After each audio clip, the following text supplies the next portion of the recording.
বিসমিল্লাহির রহমানির রহিম। আসসালামু আলাইকুম রহমতুল্লাহি বারাকাতুহু। প্রিয় শিক্ষার্থী ভাই বোনেরা, আমি আপনাদের সামনে আজকে নতুন আরেকটি বিষয় নিয়ে হাজির হলাম। এটা ইংলিশের খুব দরকারি একটা বিষয়। আসলে আমি অনেক বিবেচনা করে দেখেছি যে খুঁটিনাটি অনেক বিষয় আছেন যে বিষয়গুলো শিক্ষকগণ ছাত্রদেরকে করান না। ছাত্ররা এই ব্যাপারে অজ্ঞ।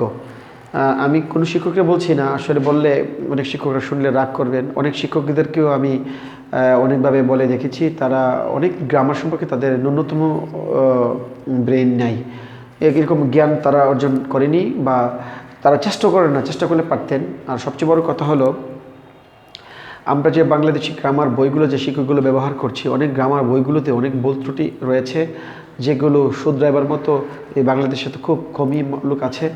আর এখন আপনি বলবেন যে আপনি বড় বড় আলাপ করছেন, তাহলে আপনি কোথা থেকে করলেন? হ্যাঁ, আমরা যখন অনার্স করতে শুরু করেছি, আমরা বাংলাদেশি কোনো রাইটারের গ্রামার বই ফলো করিনি, বিদেশিদের গ্রামার বই ফলো করেছি যারা নির্ভুল। আমাদের স্যার দ্বারা একবারে পরীক্ষিত আমরা ওই গ্রামারগুলো বই পড়েছি। সেজন্য আমি আপনাদের সামনে বিভিন্ন ত্রুটি নিয়ে আসতেছি। আপনারা যদি আমার কথাগুলো আপনারা যাচাই করতে চান, তাহলে আমি যে নিয়মগুলো দিয়েছি এই নিয়মগুলো একজন ইংলিশ টিচার যারা আপনার আশেপাশে পড়াচ্ছে প্রাইভেট, তাদেরকে জিজ্ঞাসা করে দেখবেন, তখনই বুঝতে পারবেন আসলে কথাটা ঠিক কিনা ভুল। ভার্ব অনেক প্রকার রয়েছেন।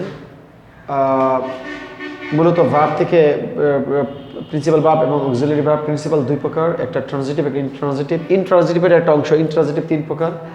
এরপর মধ্যে একটা অংশ হলো কজিটিভ ভার্ব।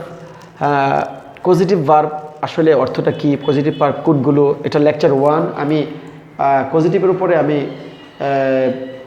3টি বা 5টি লেকচার দেব। আপনারা আমার 5টি লেকচারে ইনশাল্লাহ পজিটিভ সম্পর্কে আর কোনো ভুল ধারণা আপনার থাকবে না। আর পজিটিভ সম্পর্কে কঠিন কোনো সমস্যা আপনার সামনে থাকবে না। পজিটিভ একদম সহজ ব্যাপার, আমরা শুধু দেখা দিলেই চলবে।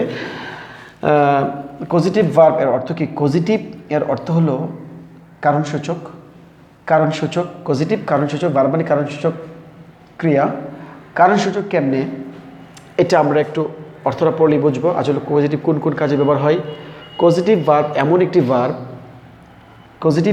একটি ভার্ব, অর্থাৎ কারণসূচক ক্রিয়া এমন একটি ক্রিয়া এর মাধ্যমে কোনো ব্যক্তি বা বস্তু দ্বারা কোনো কিছু করানো বোঝায়।